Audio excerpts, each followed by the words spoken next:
Hello students and welcome to BA131 video lecture for Module 1. So what you're seeing on this page is the Module 1 you should be seeing. Yours is going to look a little bit different, but this is the sequence of what I want you to cover. So you have Module 1, the introductions, we have the welcome video, which I have a separate video for that in there.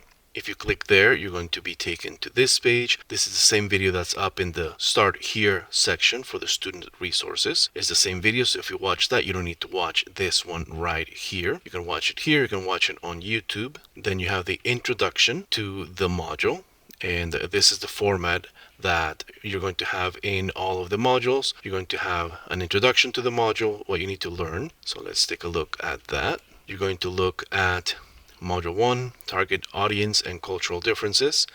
Welcome to Module 1. This is what you are going to be learning in this section. And the PowerPoint for the lecture is right here. You can open it or you can download it. And these are the things you need to complete to successfully complete this module, and we'll go over those in this video here. Assigned readings, the exercise, and the discussion, and here is some Quizlets, flashcards that I want you to review. And this is part of your assignment. You have the SWOT analysis worksheet, and I'll explain that with the assignment. How to fill out a personal SWOT analysis. This is a Word document. This is mis metas, my goals. This is due week 3. I want you to review the Code of Ethics for Interpreters from the American Translators Association, ATA or ATA. And this is a commentary on what each principle entails in the profession with examples. So I want you to review this PDF as well. And in order to measure your success, it's important to know your knowledge, skills, and abilities for interpreters. So this is the assignment for that. This is just a list of professional associations. Feel free to peruse that. You don't need to memorize it, but be aware of that. And here are some skill building exercises for listening. You can open that and review it. If you have any questions, let me know. From time to time, you will encounter in this profession translation bloopers. So what are translation bloopers? In everyday life, you might encounter situations where either written text is translated incorrectly or oral interpretation is done incorrectly and not adhering to the source language message. So from time to time, we'll learn from these mistakes and what we call translation bloopers and how they could have been avoided. And feel free to participate and contribute with your own experiences or examples that you find as translation bloopers. Here is one typical one. Cuarto sucio, fourth dirty. Clean room. Obviously, cuarto means room, and of course, dirty, sucio is dirty. But here, cuarto was translated as fourth, like first, second, third, fourth. So that's the mistake right there, the blooper. Of course, with the context, you know that is incorrect and what would be the correct translation of it. And the context will tell you that right here. This one, in the event of fire, do not use lifts.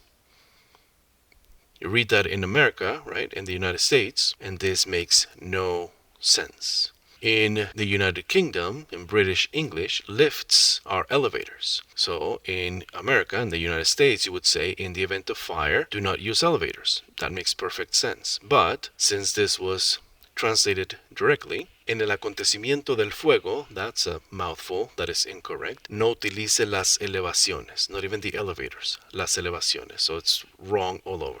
And this final one, please turn off showers when you are done. This seems to be a shower near a beach, right? You may have seen those if you've gone to the beach. Showers outside. Turn off showers when you're done. Perfect. Por favor, vuelta lejos chaparrones cuando usted es hecho.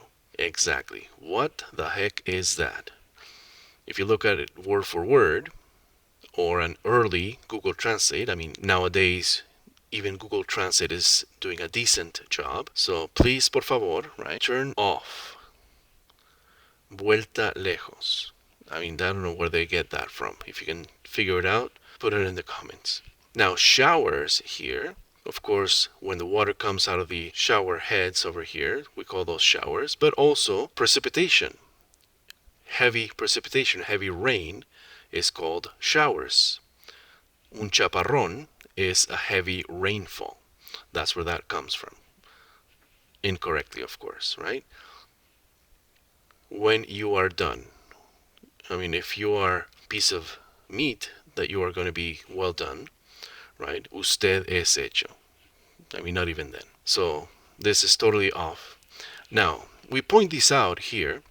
Pay attention.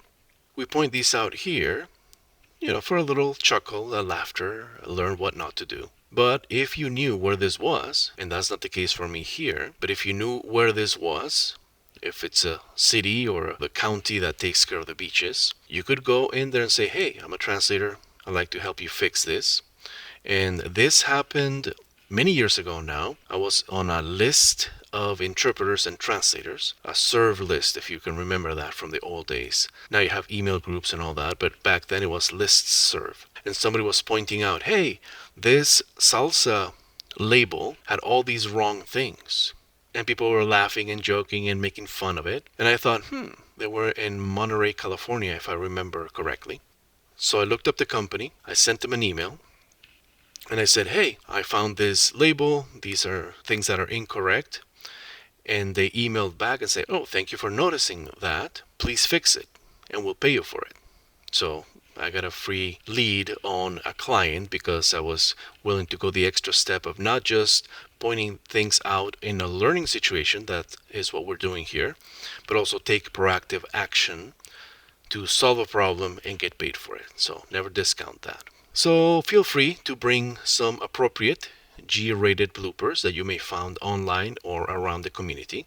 Like these, somebody took a picture of this and sent it in to a prior class, and now we're bringing it around. So it's okay to do that in this class. So here are the assignments. We have the readings for Module 1, class exercise for Module 1, goal setting for extra credit, the discussion. This is very important. This is required for you to participate this week, the first week, in order for you to remain in class. These are the flashcards and the summary. Before we get into the assignments, I want to give you the presentation for this module. Here is the PowerPoint that you can download or open. This is the agenda for Module 1. We'll just review quickly because I already told you what we are going to be doing. An introduction to Canvas, that is in the welcome video. There is the syllabus video that you need to watch in order to answer that. There will be a quiz that is due in Module 2. We're going to review some basic material. And then these are the exercises, goals, practice exercise, and the discussion. In setting goals, you go to that presentation. And this is in a PowerPoint in Module 1 that I'll show you where that is. This goes back to the guided pathways, which are the way that Santa Ana College guides students to whatever they can be best and can be successful. So look at that. There's a worksheet that is due in week 3. I'm going to submit it in the appropriate section. I'll show you that in a moment. And this is for extra credit. This is needed to assess your educational, career, and employment goals, and this is due by week 3. You're going to fill out one of these for your SWOT analysis worksheet, and I showed you that in the introduction. Mis metas a corto y largo plazo, my short-term and long-term goals. Now, these are some basic principles. If you have taken BA130, which is the introduction class, you will know these, but this is a review in case you haven't, because we're going to be talking about the modes of interpretation, and in the profession you need to know what it means when we're talking about these things. So we have consecutive interpretation, simultaneous interpretation, and sight translation. In consecutive interpretation, the interpreter listens to the source language, then interprets that part of the speech to the target language. This is best suited for client-attorney depositions, interviews, testimony, etc. Now, the source language is what a person is speaking. The target language is what you're going to render into. And you cannot say, oh, the source is English and the target is Spanish. Because let's look at a situation like this. You have a doctor and a patient. The doctor doesn't speak Spanish, the patient does not speak English, you're the interpreter. So when the doctor asks a question of the patient, they'll ask the question in English. You interpret that into Spanish. In that case, the source is English, the target is Spanish. But then, when the patient answers in Spanish, you're going to listen to the Spanish and render that into English. Pretty simple. What is the source? In this case, the source is Spanish, the target is English. So in this consecutive situation, and even in simultaneous, the source and the target are changing back and forth. And the key distinction here is that you listen, retain that in short-term memory. When the person pauses, in our prior case, when the doctor pauses, you render that one after the other, consecutively, one after the other. Simultaneous is when the interpreter listens to the source language and interprets into the target language almost at the same time, a few seconds apart. So this is better suited when you have arraignments. An arraignment is when the judge is telling the accused the charges and what is happening and the process, etc. So the judge is speaking for a long time and there's no answer, there's no response from the accused, the defendant in this case. So simultaneous is better.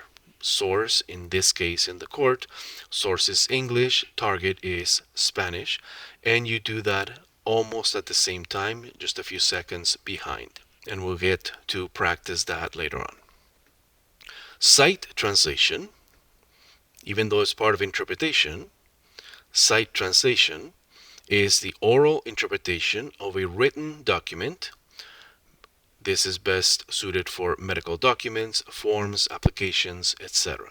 So let's go back just a little bit in case you are not aware that there's a difference between translation and interpretation. Translation is written, interpretation is oral, spoken. And again, this was reviewed in BA130, and if you have not taken that class, this is just a brief review on that, so we're on the same page. Okay? You interpret orally, you translate in written form. So this, even though it's a mode of interpretation, because you're saying it, we call it sight translation, not sight interpretation. This is sight translation. And this, again, you take an oral interpretation of a written document. Let's say that you have a medical document that explains to the patient what post-operative care they should be taking. The form is in English, and you will be looking at the English form and then reading it to yourself and then saying it to the patient in the target language, in Spanish in this case. Let's say that a patient brings a note from their home doctor back in their home country, Argentina, Colombia, Mexico, and they have some written instructions, and the United States doctor wants to know what the person has been doing. You can read that in Spanish, right? Because it's from the Spanish-speaking doctor, and you could read that in Spanish and say it in English. So that's an opposite example of sight translation, where the source is in Spanish and the target language is in English. So know this, these are in the test. It's important for you to know. Now, this is part of one of your exercises.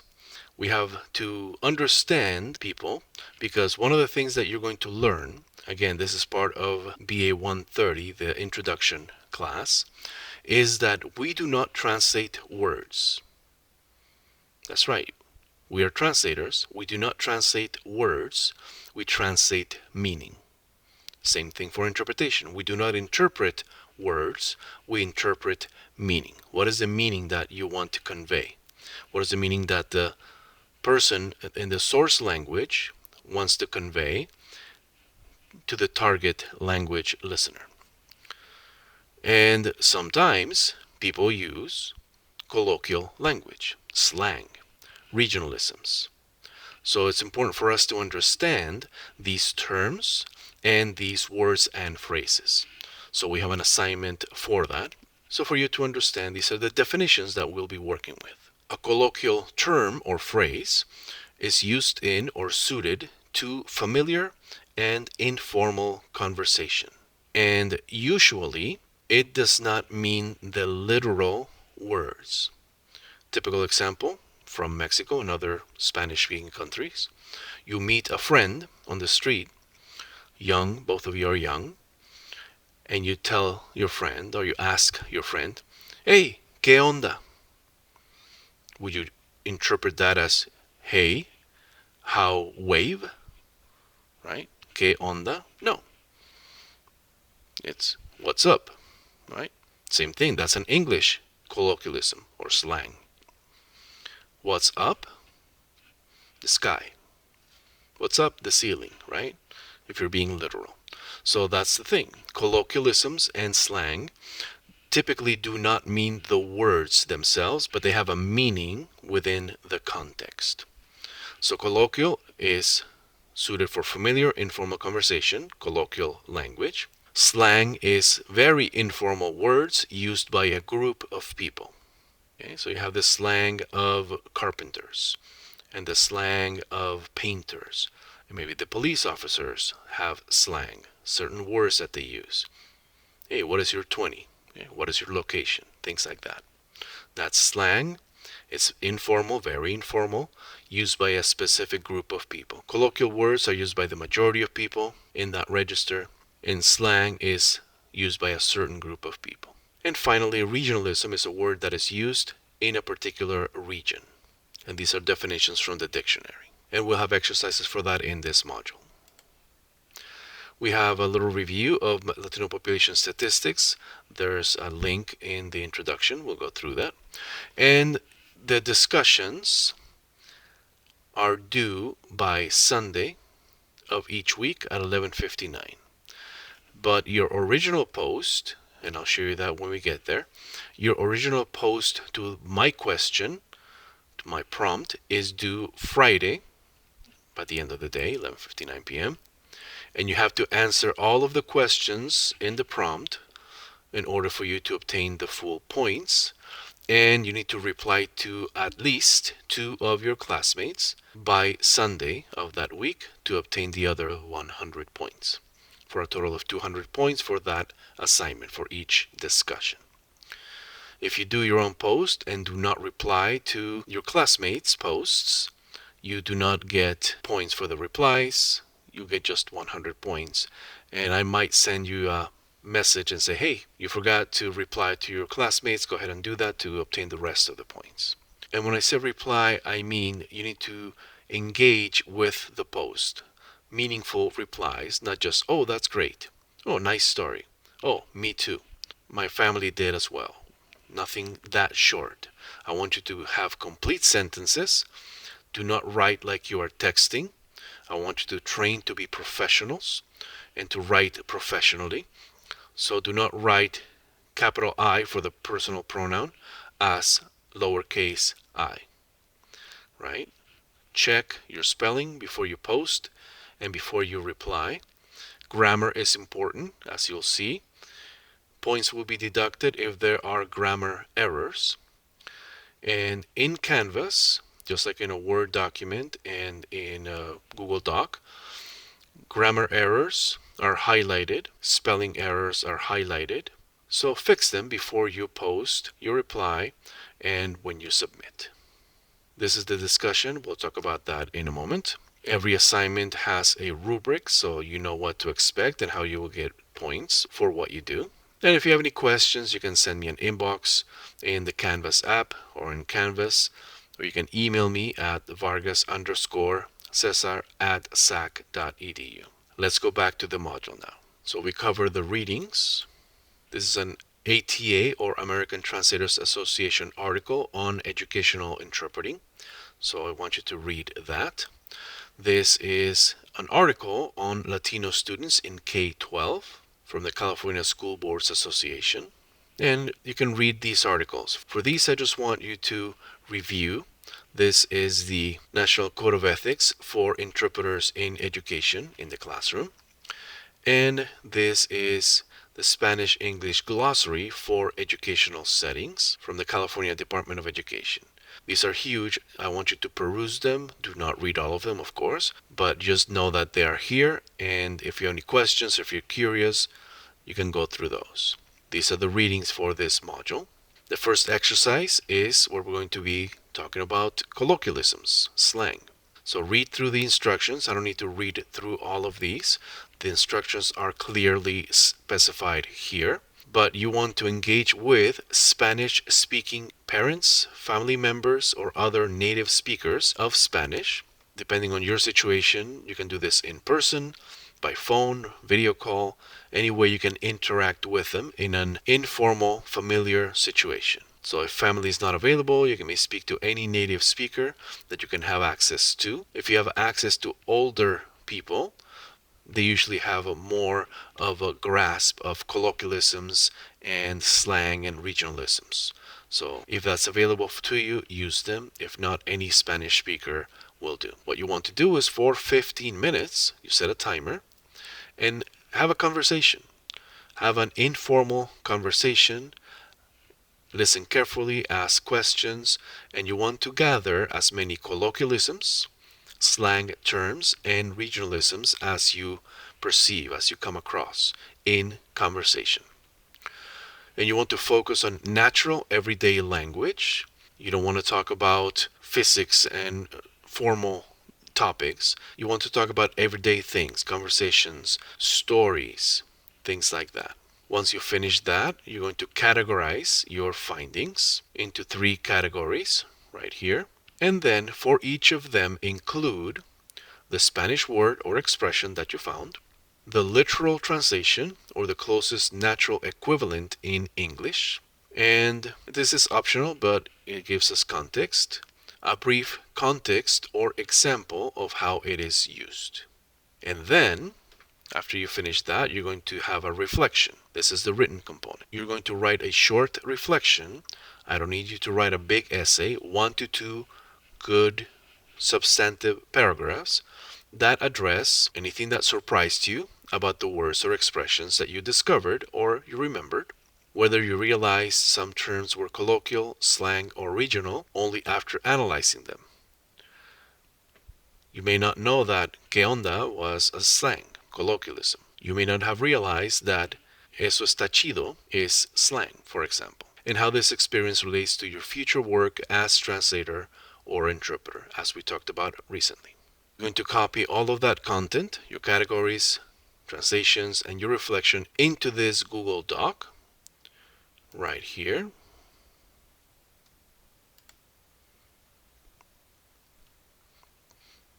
So it's important for you to follow these instructions. This is the page for instructions, an example here.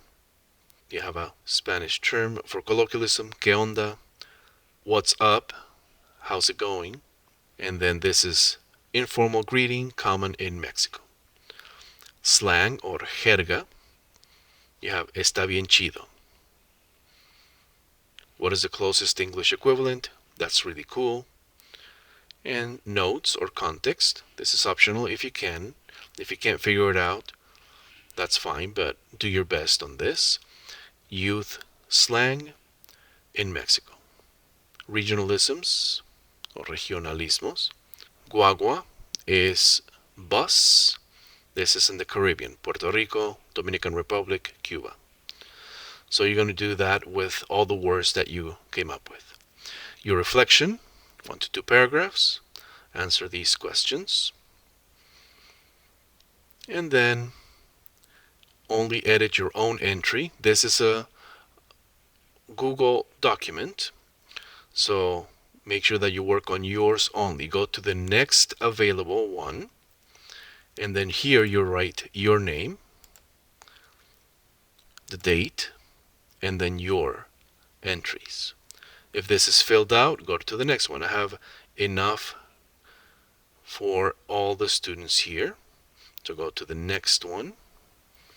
That is open. That does not have a name, student name. If somebody wrote there, go to the next one. You have 60 some pages, so you should have enough. If you run out, then all you do is go to the last one, copy the whole thing, which starts there. It's 2 pages, and then copy and paste all the way at the bottom. You shouldn't need to, but if you do, you can do that. Please be careful that you do not erase any of your classmates' work. And the reason I do this as a group is for you to learn from the others' work. And that might even be part of your reflection. As you look through these, you might write and say, hey, I didn't know this word or that phrase. So that's part of your reflection as well.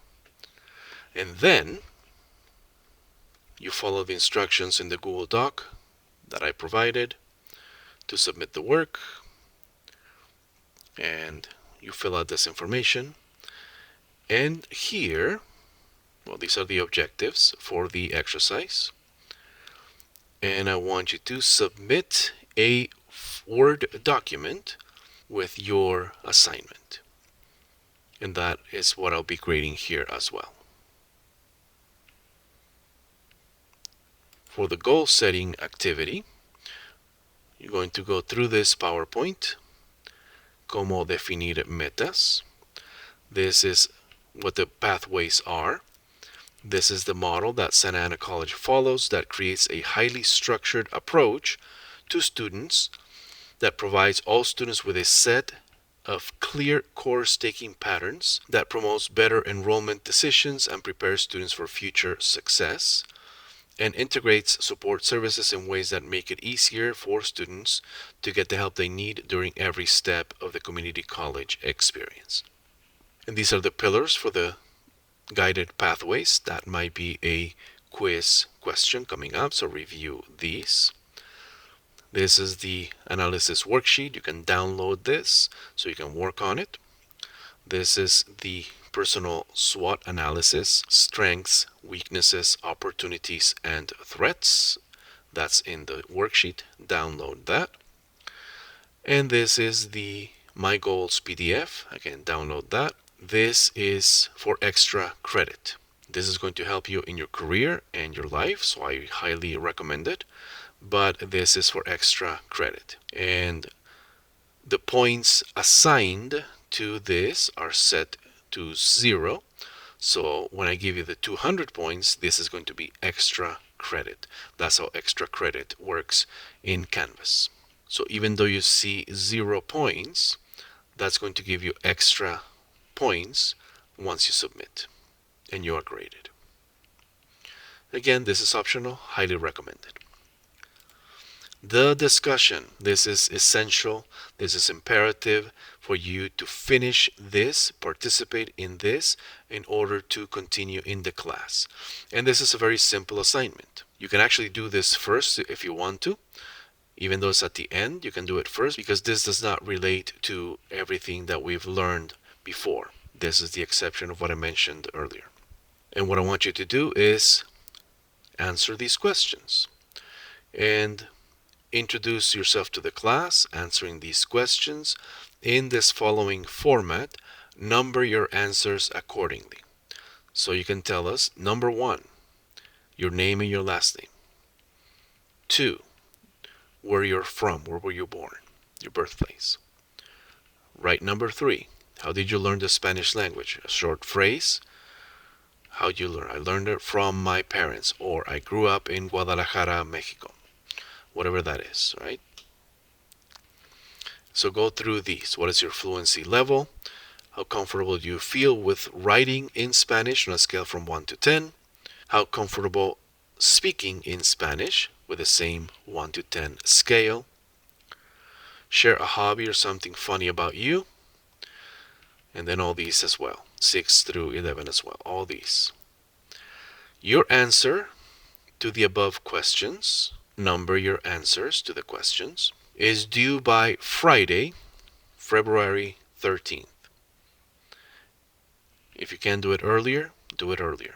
Don't wait until the end. And I mentioned this in the syllabus video. You are not going to see your classmates' posts until you post yours first. So don't wait to see, oh, I want to see what other people say, then I'll do mine. You're not going to see them until you post yours. So even if you get there on Monday, Tuesday, during the week, if you don't see anything, don't wait, because you will not see your classmates' posts until you post your own. And then once you post it, you're going to see everybody else's, and you can reply to them then. Replies to your classmates are due Sunday, February 15th by 11:59 p.m. If you're seeing this video, you're going to see the dates are different, but the due dates are right here. You're going to see the due date for Sunday right underneath it. These are the due dates for each assignment. This is due at the end of week 1, due at the end of week 2, week 1. And the Quizlet flashcards. This is a neat little device where you can use these flashcards, and all you have to do is click on these. Capacidad, habilidad is ability. Ability, capacidad, habilidad. So if you just click here, it's going to go back and forth. You need to go to the next one. An abnormality, you know how to say that? Perfect. If you don't, click on it. Anormalidad. Above average, how do you say that in Spanish? Superior al nivel promedio, or arriba del promedio, or superior al término medio. So go through these. It's 103 of them in this stack. Just review them. You don't need to memorize them, but be familiar with these. Which terms do you not know? How do you say absence in an educational setting? Ausencia or falta. How do you say academic achievement? And if you think you know, great, just check. It could be rendimiento académico, or logro académico, or aprovechamiento académico. Again, review these, go through these, review them. You do not need to memorize all of these, but it's good to know the terms so that in the future, for the future assignments, you're going to be better prepared. And finally, at the end of each module, you have a summary of what you have learned at the end of that module. All right, and if you have any questions, let me know. Otherwise, have a great rest of your week.